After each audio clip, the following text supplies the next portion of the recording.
Welcome to Meena's menu. இன்று பிரதோஷம். சிவபெருமானின் அருளால் எல்லோரும் நலமுடன் வளமுடன் வாழ வேண்டிக் கொள்வோம். சென்ற பிரதோஷத்தில் இடங்கழி நாயனாரை பற்றி தெரிந்து கொண்டோம். இன்று புகழ்துணை நாயனார், கோட்புலி நாயனார் என்ற இரு நாயன்மார்களை பற்றி பார்க்கலாம்.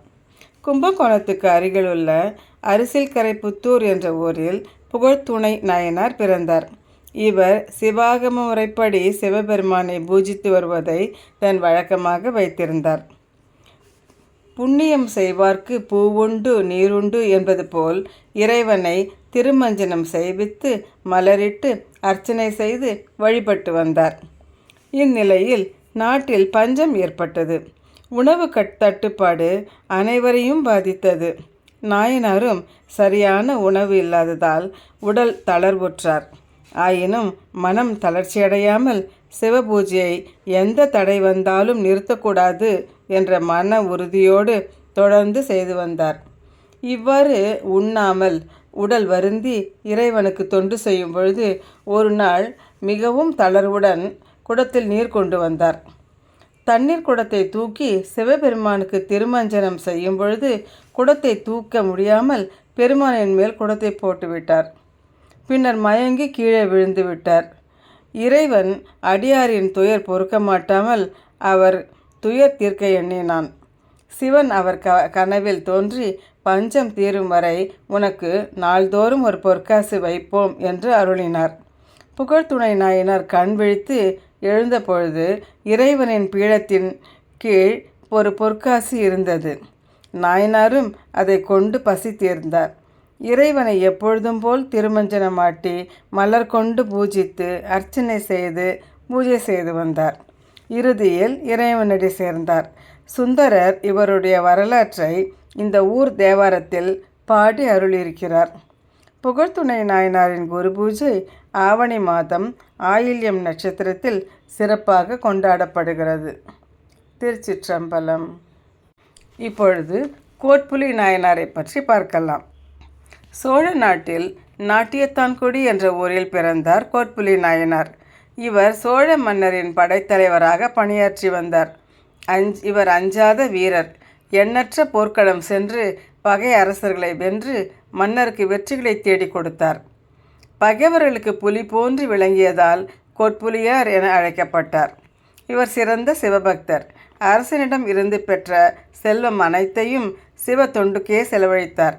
செந்நெல்லை வாங்கி சேமித்து அதை சிவனியடியார்களுக்கும் கோயில் திருப்பணிகளுக்கும் கோயில்களில் சிவனார் அமுதுபடிக்காகவும் செலவழித்து வந்தார். ஒரு முறை அரசன் கட்டளையை ஏற்று போர் முனைக்கு செல்ல நேரிட்டது. அவர் சுற்றத்தாரை அழைத்தார். நான் போர் முனைக்கு போவதால் சிவனடியார்களுக்கு உண்டான பணி தடைப்படக்கூடாது. அவற்றை சிவனடியார்களுக்கு அளிக்க வேண்டும். தாங்கள் எதையும் எடுக்கக்கூடாது என்று ஆணையிட்டு போர்க்களம் சென்றார். அவர் சென்ற ஒரு சில காலத்திலேயே பஞ்சம் அந்நாட்டை தாக்கியது. உறவினர்கள் உணவின்றி வருந்தினர். அதனால் அவர்கள் கோட்புலியாரின் நெற்குவியல்களில் இருந்து நமக்கு தேவையானது எடுத்துக்கொள்வோம், பின்னர் நிலைமை சரியானதும் திருப்பி தந்துவிடலாம் என்று நினைத்தனர். அதன்படியே கோட்புலியாரின் நெற்களஞ்சியத்தில் இருந்து நெல்லை எடுத்துக்கொண்டனர். போருக்கு சென்ற கோட்புலியார் வெற்றியுடன் மகிழ்ச்சியாக அரசன் கொடுத்த செல்வத்துடன் திரும்பி வந்தார். நடந்ததை அறிந்து மிகவும் வருந்தினார். எம்பெருமான் வழிபாட்டு நெல்லை எடுத்து சிவ அபராதம் செய்துவிட்டார்களே என்று கோபம் கொண்டார். இந்த சிவ அபராதம் அடுத்த பிறவியிலும் அவர்களை தொடருமே என்று அத்தனை பேரையும் அழைத்தார். அனைவரையும் தம் வாளால் உறவினர் என்றும் எண்ணாது வெட்டி வீழ்த்தினார். சிறு பாலகன் ஒருவனை கண்ட காவலன் அவனை மட்டுமாவது விட்டுவிடும்படி கூறினான். அதற்கு அவர் நேரடியாக இவன் தவறு செய்யவில்லை, ஆனால் தவறு செய்த தாயின் பாலை உண்டான் இல்லையா என்று கூறி அவனையும் விடவில்லை.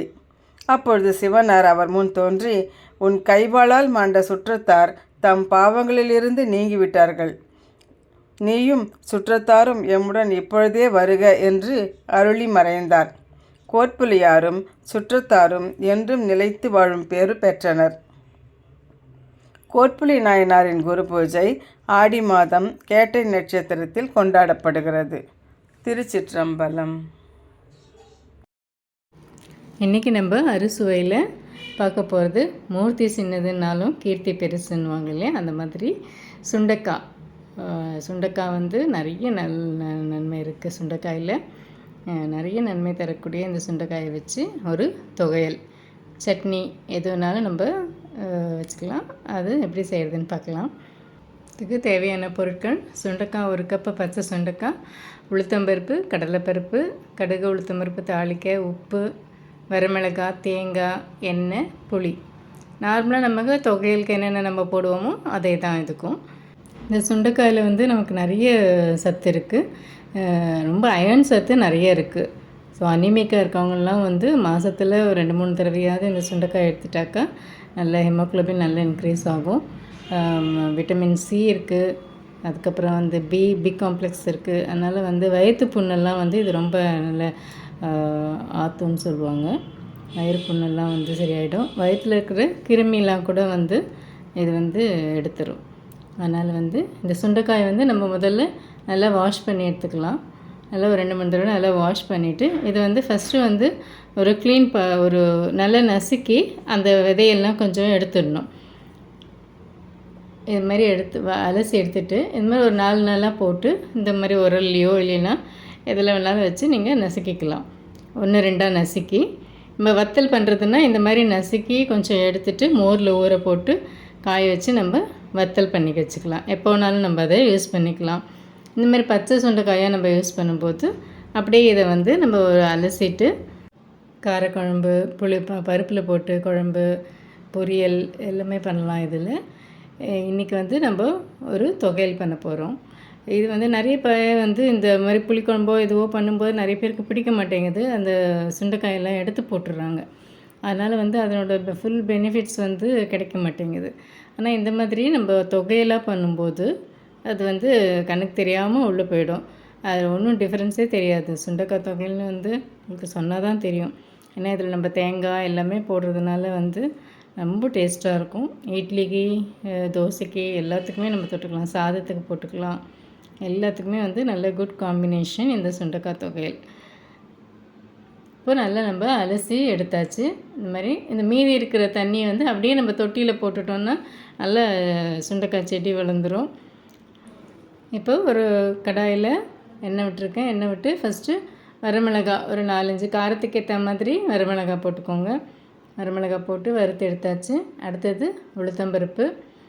இந்த பருப்புலாம் போடும்போது உங்களுக்கு வந்து கொஞ்சம் துவையலும் நிறைய காணும், உதிரியாக வரும். இப்போ நம்ம உங்களுக்கு அப்படி பருப்புலாம் ரொம்ப வேண்டாம் அப்படின்னிங்கன்னா பருப்பு அவாய்ட் பண்ணிவிட்டு வெறும் வரமிளகாய், உப்பு, புளி வச்சு நம்ம தேங்காய் வச்சு அரைச்சிக்கலாம். வெங்காயமும் பூண்டும் கொஞ்சம் நம்ம சேர்த்துக்கலாம் இதோட. இப்போ கடலை பருப்பையும் வறுத்து எடுத்தாச்சு. அடுத்தது நம்ம இந்த சுண்டைக்காயை போட்டு நல்லா வறுத்துக்கலாம். நல்லா வந்து பொரிஞ்சு நல்லா அந்த கலர் மாறும். கொஞ்சம் நல்லா வதக்கணும். கொஞ்சம் நேரம் நல்லா வதக்கி எடுக்கணும். இதையும் நல்லா நம்ம வதக்கி எடுத்துக்கலாம். எல்லாத்தையும் நம்ம நல்லா வதக்கி எடுத்தாச்சு. வறுக்க வேண்டியதை வறுத்து எடுத்தாச்சு. அடுத்தது நம்ம ஒரு மிக்ஸி ஜாரில் எல்லாத்தையும் போட்டு கொஞ்சம் போல் உப்பு, தேவையான அளவுக்கு உப்பு ஆட் பண்ணி ஃபஸ்ட்டு வந்து தண்ணி விடாமல் கொஞ்சம் நல்ல பொடியாக அரைச்சிக்கலாம். ஏன்னா பருப்பெல்லாம் இருக்கிறதுனால ஃபஸ்ட்டு கொஞ்சம் பொடியாக அரைச்சிக்கிட்டு அதுக்கப்புறம் நம்ம கொஞ்சம் தண்ணி விட்டுக்கலாம். கொஞ்சம் தண்ணி விட்டு இப்போ இன்னும் கொஞ்சம் தண்ணி விட்டு எல்லாத்தையும் நல்லா ஒன்றா மிக்ஸ் பண்ணி இன்னும் கொஞ்சம் ஒரு தடவை அரைச்சிடலாம். அடுத்தது கொஞ்சம் நம்ம தேங்காய் ஆட் பண்ணிக்கலாம். கடைசியாக தேங்காய் ஆட் பண்ணிக்கலாம். தேங்காய் ஆட் பண்ணிவிட்டு இதையும் ஒரு சுற்றி எடுத்துகிட்டு வந்துடலாம். இதே நம்ம நல்லா கொஞ்சம் கெட்டியாக எடுத்து வச்சுக்கிட்டோன்னா துவையல் இது நம்ம சாதத்துக்கு எல்லாத்துக்குமே போட்டு பிசைஞ்சு சாப்பிட்லாம். இன்னும் கொஞ்சம் நம்ம தளர வேணும்னா சட்னி மாதிரி இட்லிக்கு அதுக்கு மாதிரி வேணும்னா இன்னும் கொஞ்சம் நம்ம தண்ணி ஆட் பண்ணிக்கலாம். தண்ணி ஆட் பண்ணிவிட்டு இன்னும் கொஞ்சம் நல்லா தண்ணியாக அரைச்சிக்கலாம். இதில் வந்து வெங்காயமும், சின்ன வெங்காயமும், பூண்டும் கொஞ்சம் சேர்த்துருக்கேன். அதையும் நல்லா வதக்கி எடுத்துக்கணும். சின்ன வெங்காயமும் பூண்டையும் நல்லா வதக்கி எடுத்துகிட்டு அதையும் போட்டு ஒரு சுற்றி எடுத்தாச்சு. அவ்வளோதான், நம்மளோட சுண்டைக்காய் சட்னி ஆர் துவையல் ரெடி ஆகிடுச்சு. கொஞ்சம் கடைசியாக தாளிச்சிடலாம். கடுகு, உளுத்தம்பருப்பு போட்டு கொஞ்சம் தாளிச்சிடலாம். இதே வந்து உங்களுக்கு தாளிச்சிட்டு எண்ணெயிலே போட்டு கொஞ்சம் நேரம் வதக்கி எடுத்திங்கன்னா கூட ஒரு 2 நாள் 3 நாள் நம்ம வச்சுக்கலாம். உடனே சாப்பிட்றதுனா நம்ம அப்படியே அரைச்சி அப்படியே சாப்பிட்டுடலாம் தாளித்து. கடுகு, உளுத்தம்பருப்பு, கருவேப்பிலை, பெருங்காயம், ஒரு வரமிளகாய் போட்டு தாளிச்சாச்சு. நம்மளோட சுண்டைக்காய் துவையல் சட்னி ரெடி ஆகிடுச்சு. நீங்களும் ட்ரை பண்ணி பாருங்கள். சுண்டைக்காய் இந்த மாதிரி சட்னியாக துவையலாக இந்த மாதிரி சேர்த்துக்கும் போது இன்னும் நிறைய பெனிஃபிட்ஸ் கிடைக்கும். முட்டி வலிக்கு, ஆஸ்துமாக்கெலாம் கூட ரொம்ப நல்லதுன்றாங்க. தேங்க்யூ ஃபார் வாட்சிங். தேங்க்யூ.